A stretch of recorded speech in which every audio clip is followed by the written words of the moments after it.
Hi guys, if you are a special education teacher, make sure you click the subscribe button. My channel is all about helping special education teachers with lesson ideas, classroom management, and just tips in general. So let's get into today's video. Today we are going to be talking about my favorite classroom management strategy. You have to try it if you don't have one. It is a classroom store. Classroom stores are game changers. I swear by it.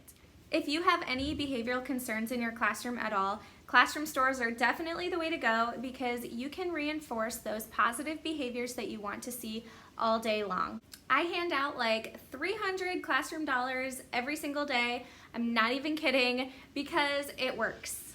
If you have a noisy classroom, all you have to do is find the kid that's following directions and is quiet and listening and hand them $1 and say, thank you so much for listening and sitting quietly. Just watch the magic happen. Your entire class will be quiet and do what they're supposed to be doing because they know that you are going to be handing out classroom dollars, and the things in your classroom store are things that they really want.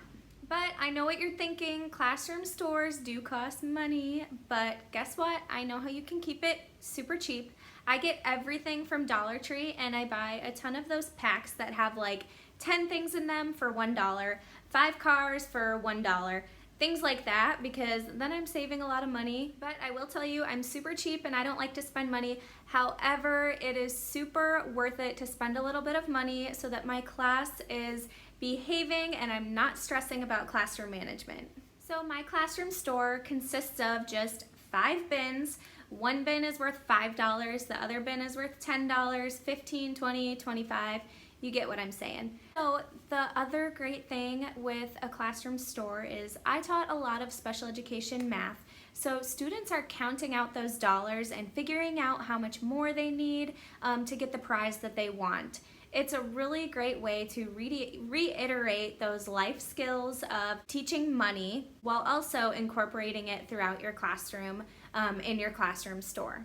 So in the end, if you don't have a classroom store, I swear by it, you need to get one. It is a game changer. You will seriously have to no longer stress about all those behaviors in your classroom because you just reinforce those positive behaviors you see all day long by handing your students money. It works, I promise, it's worth it. So if you found this video helpful, make sure you give it a big thumbs up. Make sure you subscribe to my YouTube channel. I also am on Instagram and Pinterest and Facebook. My handle is Activiteach. And I run a Facebook group. It's called Special Education Life Skills Math. So if you're interested in that, make sure you join. Thank you guys so much for watching. Happy teaching!